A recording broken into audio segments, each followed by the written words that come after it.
Silakan Bang Rocky untuk kenapa ya, tepuk tangan untuk kita semuanya. Oke, kenapa terlalu bergairah untuk menyebutkan bahwa keinginan mengembalikan the very ideas of republicanism itu ada di demo-demo di Senayan. Terlihat dari atas memang iya tuh. Tetapi kalau kita periksa naratifnya, mereka tidak demo karena undang-undang itu. Mereka demo karena seseorang yang bernama Mulyono. Ya itu poinnya itu tuh. Saya ada di situ pada waktu demo, berpapasan dengan anak STM tuh. Saya buka kaca, weh Bang Rocky ikut demo. Demo apa? Demo anti Gibran, demo anti Kaisang. Jadi di dalam kepala mereka tadi sedimennya adalah, ini sedimen ya, adalah penampilan publik dari anak-anak presiden itu, junto presidennya, itu dasarnya itu. Bahwa yang demo itu mahasiswa itu lain lagi, tetapi kita mesti lihat bahwa isu pada waktu itu adalah nggak keren kalau nggak anti Jokowi, kira-kira begitu. Apa namanya, istilah mereka tuh fear of missing out, FOMO. Jadi kita mesti baca juga bahwa ada perubahan jarak akademis antara apa yang diidealkan oleh demokrasi dan prakteknya di dalam demonstrasi itu. Nah kalau kita coba nih, apa tadi judulnya ini, Pancasila nyawa bangsa, ini juga menghalau kemerosotan moral, menghalau kemerosotan moral tuh. Bukan, dalam kurung menghalau fufufafa. Yes, real isunya itu. Yang kita mau halau kemerosotan moral, yang bentuk konkretnya apa? Kan dia mesti dinomenklaturkan. Apa yang disebut kemerosotan moral? UGM pernah dalam waktu singkat atau agak panjang, tapi kemudian regain, moral call-nya muncul tuh. Lalu moral UGM jadi patokan, jadi monumen untuk moral bangsa. Karena ada sejumlah guru besar yang mengatakan enough is enough itu. Jadi itu titik radikal, titik epistemological break-nya ada di situ tuh. Ketika pengetahuan mengatakan bahwa tidak mungkin kita teruskan kebohongan publik Jokowi. Dasarnya itu. Jadi kemampuan kita untuk mengevaluasi politik didasarkan pada kemampuan kita untuk mencari narasi pada monumen, pada momentum tertentu. Bayangkan misalnya kalau UGM tiba-tiba ada bangunan hotel UGM itu, nggak mungkin guru-guru besar itu demonstrasi karena disogok oleh negara. Tapi saya berpikir bahwa tidak mungkin juga dihentikan diskurs intelektual kendati UGM disogok dengan Kongres Pancasila ke-13. Artinya dibayangkan nanti, oke bikin aja nanti ada Kongres Pancasila ke-13 dibikin di IKN itu. Lalu guru-guru besar mulai bikin proposal, iya tapi kami akan pergi ke Kongres 13 Pancasila IKN, tapi harus naik private jet. Kan tidak mungkin itu timbul dari proposal akademis tuh. Jadi ada batas ketika tadi limpahan kekuasaan itu dihentikan justru oleh metodologi, dan metodologi itu ada di UGM. Nah kita coba lihat secara perlahan-lahan apa sebetulnya yang memungkinkan kita membaca Pancasila di dalam dimensi kerepublikanan itu. Republikanan bukan republik kiri, kerepublikanan. Coba kita lihat ide dari Respublika. Ketika Roma sebagai republik yang demokratis runtuh di tahun 100 di abad pertama, seorang jurnalis dari Jogja bertanya pada Jean-Jacques Rousseau, karena saya nggak tahu jurnalis dari mana yang bertanya, saya anggapnya dari Jogja itu. Profesor Rousseau, apa yang menyebabkan Republik Roma itu runtuh? Rousseau bilang begini, kebebasan itu ibarat buah, bagus buat kesehatan tubuh manusia, tetapi hanya lambung yang baik yang mampu mencernanya. Hanya itu jawaban pendeknya. Sekarang pertanyaan kita, lambung macam apa yang ada di Roma, Junto di Indonesia, sehingga gagal untuk mengembalikan res publica? Private jet itu adalah res privata, jet privata. IKN itu adalah res privata, memakai isu res publika. Jadi kalau kita coba dalilkan sekarang, lambung macam apa yang dimiliki oleh kekuasaan hari ini sehingga gagal mencerna ide demokrasi? Mungkin memang gak ada lambung, karena dari mulut sampai anus isinya adalah usus itu. Tidak ada pencernaan. Yes. Jadi kita bicara di situ. Padahal lambung dari Republik adalah tadi public sphere. Lambung dari Republik adalah ide tentang common good. Tapi lambung itu diisi oleh mereka yang hanya mampu mencerna asam sulfat. Ya. Yang bahkan masih menunggu momentum November untuk jadi anggota DPRD, jadi bupati. Jadi saya mesti terangkan bahwa yang disebut sebagai pendangkalan moral yang harus dihalau, yang pertama tadi adalah lambung pemerintah. Yang kedua ada talk show. Talk show itu sumber bukan kerusakan. Sumber pertama di mana moral itu dianggap sekedar kata benda, bukan kata kerja. Itu yang kita lihat dalam semua talk show tuh, nggak ada mutu tuh. Setiap hari saya 7-8 kali diundang oleh TV. Tapi sudah bisa bayangkan, saya akan bertemu dengan para demagog. Ya. Tetapi ada kenikmatan juga untuk menghalau para demagog ini nih. Hobi saya menghalau para demagog.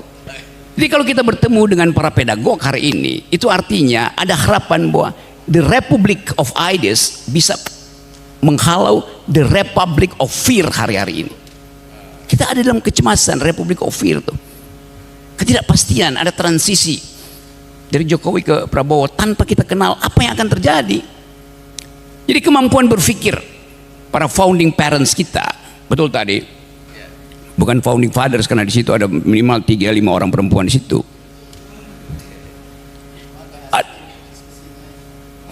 Kenapa? Oke, nanti saya bikin asik di pertanyaan. Oke. Jadi sekarang kita masuk pada Pancasila ini mau disebut sebagai apa? Ini ada istilah baru, Nyawa Bangsa tuh.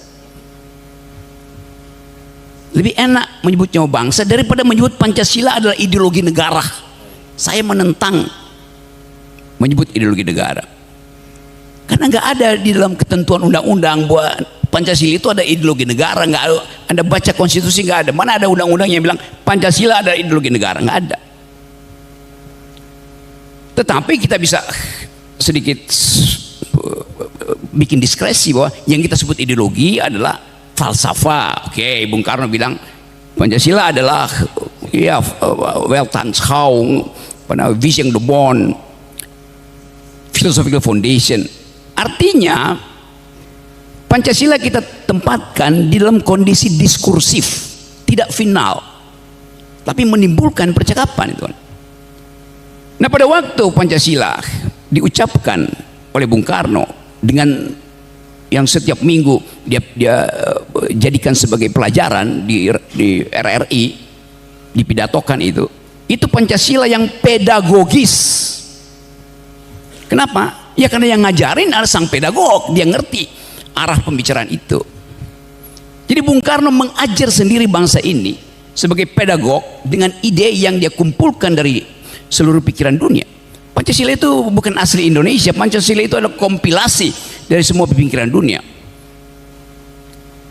Ateisme ada dalam Pancasila yang namanya humanisme. Marxisme ada dalam Pancasila yang namanya keadilan sosial. Nasionalisme ada dalam Pancasila, persatuan Indonesia itu.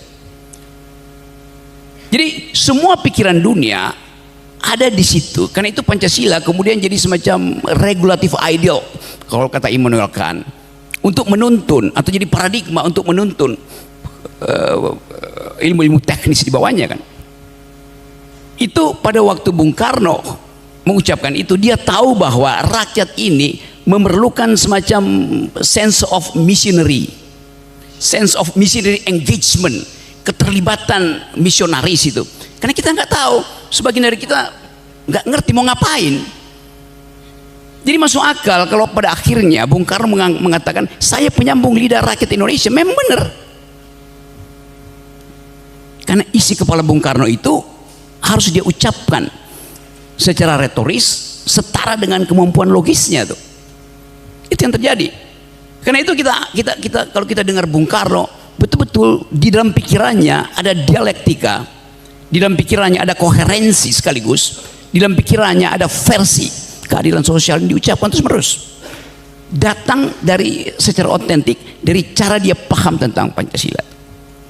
Pancasila di era Bung Karno adalah sebuah pedagogi itu. Di era Pak Harto dia berubah Pancasila itu. Dia menjadi persyaratan untuk menapis lawan politik. Kan jadi instrumen akhirnya kan. Proposisi-proposisi Pancasila itu diucapkan oleh semua menteri itu tanpa mereka mengerti bahwa Pancasila itu adalah ideologi, kalau kita pakai bahasa sekarang itu dalam pengertian yang terbuka, untuk menghasilkan percakapan, bukan untuk didoktrinkan. Yang terjadi begitu pada era Soeharto, era Orde Baru. Setelah era reformasi kita mencoba untuk memberi isi baru pada Pancasila itu, karena ada problem-problem baru. Soal gender equality, soal ecological footprint, environmental disaster segala macam.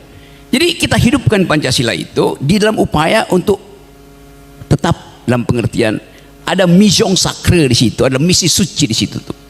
Sesuatu yang kita ingat bahwa semua bangsa itu diikat oleh semacam misi suci di situ.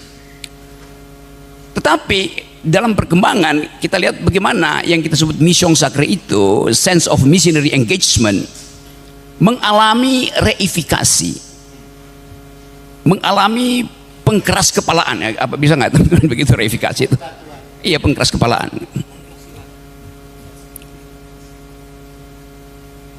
Kenapa dia mengalami pengkeras kepalaan? Karena dia tidak mampu lagi untuk didiskursifkan, macet diskursis selama reformasi. Kenapa? Ya udah demokrasi, ngapain? Nah sekarang ada keperluan itu karena tadi ada moral call untuk menghalau kemerosotan moral itu. Jadi betul-betul kalau kita mulai masuk di dalam sedikit wilayah filosofi, tadinya Pancasila itu semacam reinen Vernunft, pure reason, konstruksi filosofi.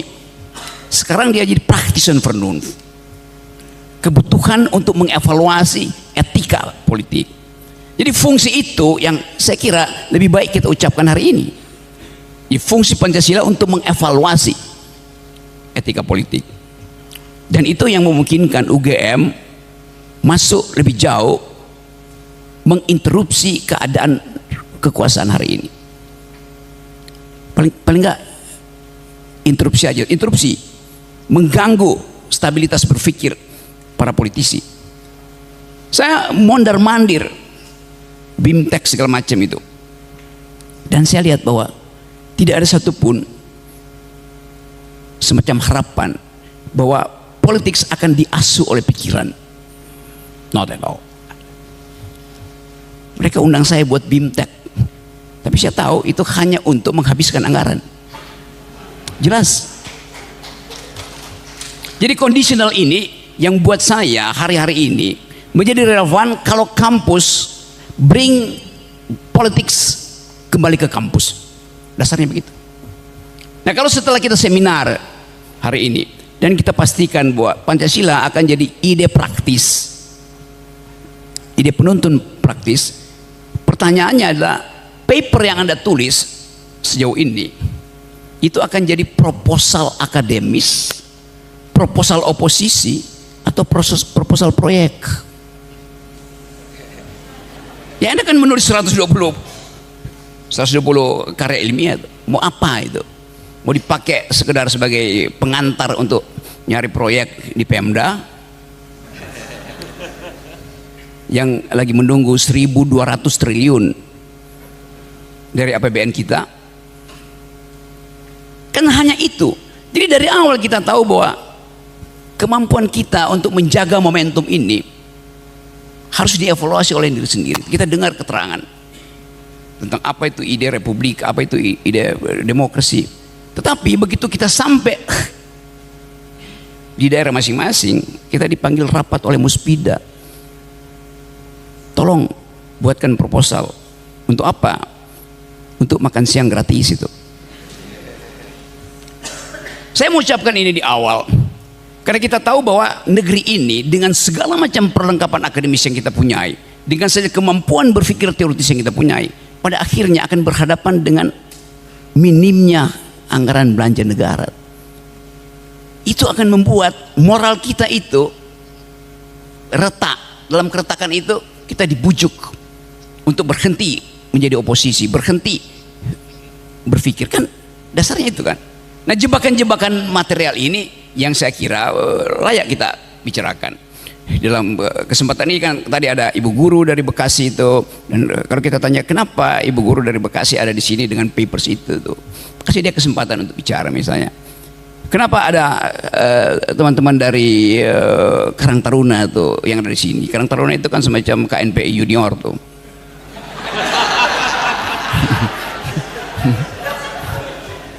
Jadi sekali lagi ada tahapan kita coba bongkar.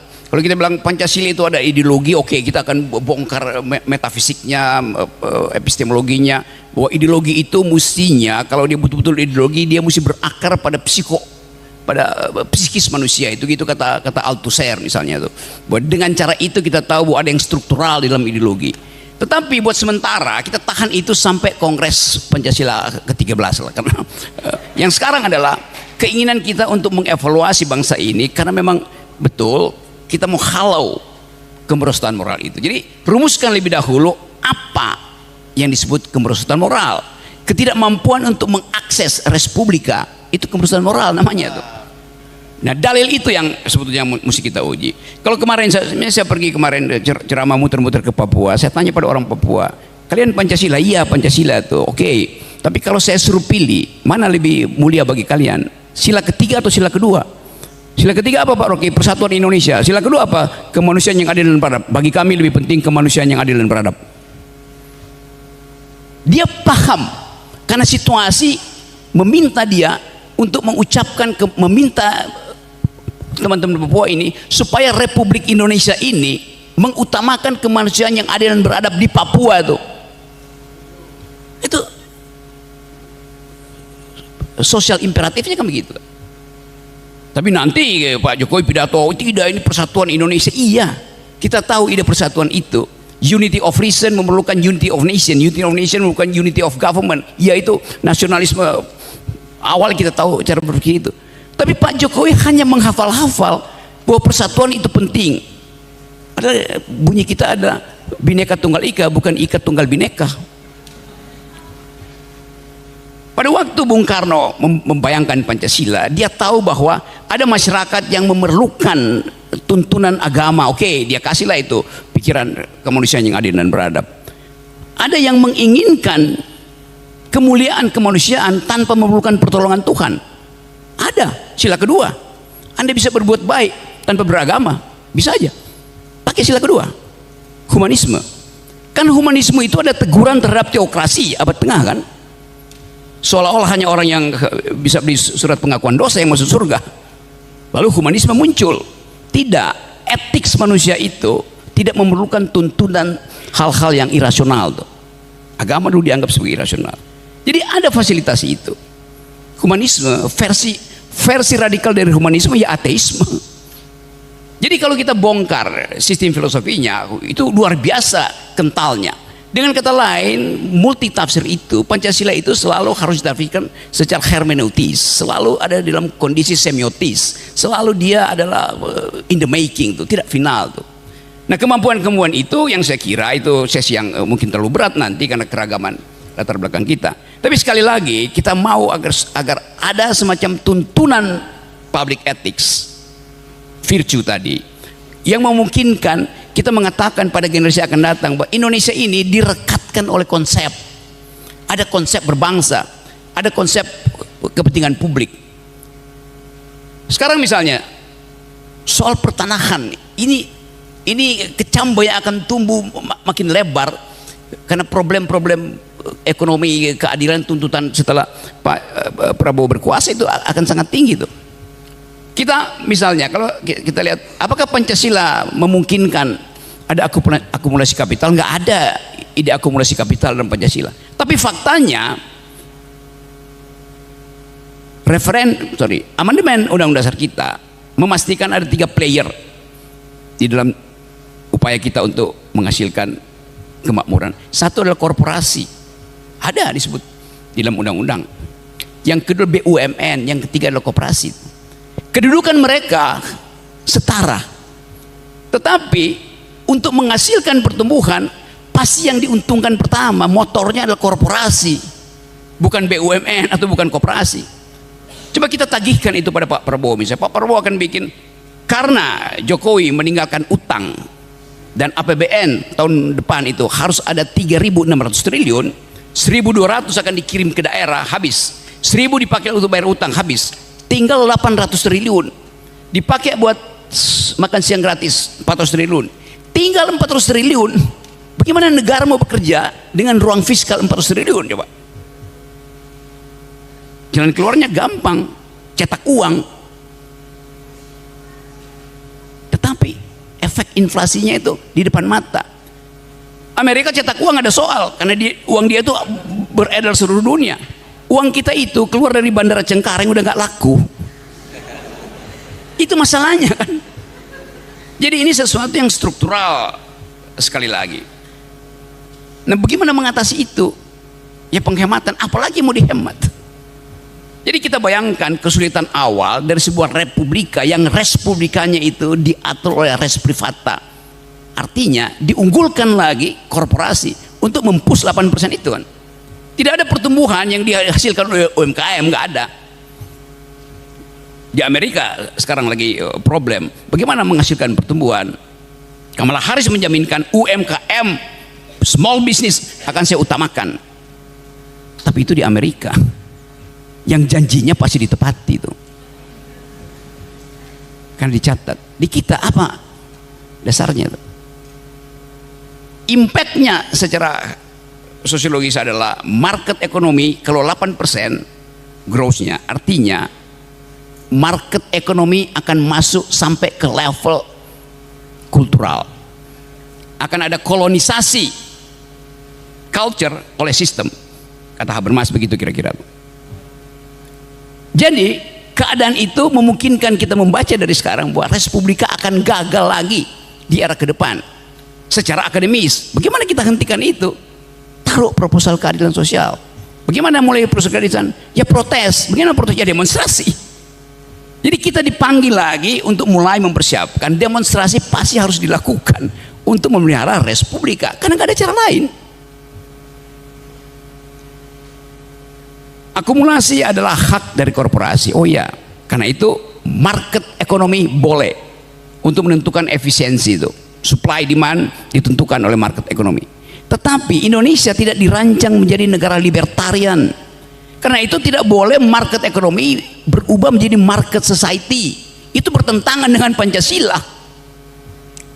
Jadi conditional ini yang seharusnya diucapkan dengan baik oleh mereka yang menulis paper. Pergi ke daerah, pulang dari kongres ini, terangkan ini kondisi sosial kita itu yang akan membatalkan ide tentang Respublika. Jadi bukan kita mulai merencanakan demonstrasi, tapi memang akan terjadi. Itu soalnya. Karena APBN adalah batas dari ambisi politik presiden siapapun itu. Jadi yang terakhir kita mau memelihara semacam community of thought di sini, dipromosikan melalui Fakultas Filsafat, dan saya ingin semester depan buka perkuliahan umum dan pastikan bahwa teori keadilan menjadi mata kuliah satu universitas itu. Mau di fakultas mana? Saya pernah kuliah di Fakultas Hukum, saya pernah kuliah di Fakultas Teknik. Saya nggak pernah kuliah di Fakultas Kehutanan karena bermasalah. Ini kehutanan ini. Seberang ini. Jadi diskurs ini harusnya tiba ke Presiden Prabowo bahwa UGM memikirkan dari awal kondisional di masa depan yang tinggal 5 tahun itu tuh. Jadi poin-poin ini harusnya ditulis juga oleh koran supaya kita tahu bahwa ada sesuatu yang ingin kita hasilkan dari pertemuan yang sebut aja semi akademis ini. Dan kemampuan UGM untuk menjadikan isu ini sebagai isu sentral untuk mengatur kabinet harusnya tiba di meja di meja Presiden Prabowo dalam minggu ini kan. Kan Pak Prabowo bingung ini mau bikin kabinet jenis apa itu? Apakah Menteri Keuangan itu dari tradisi monetaris atau tradisi fiskal? Itu juga udah mesti kita tuntun. Secara Pancasilais Menteri Keuangan itu harus datang dari tradisi fiskal, bukan dari tradisi monetaris. Tetapi kebutuhan anggaran itu memerlukan politik monetaris, yaitu datang ke Amerika, minta dolarnya ada di Amerika masalahnya.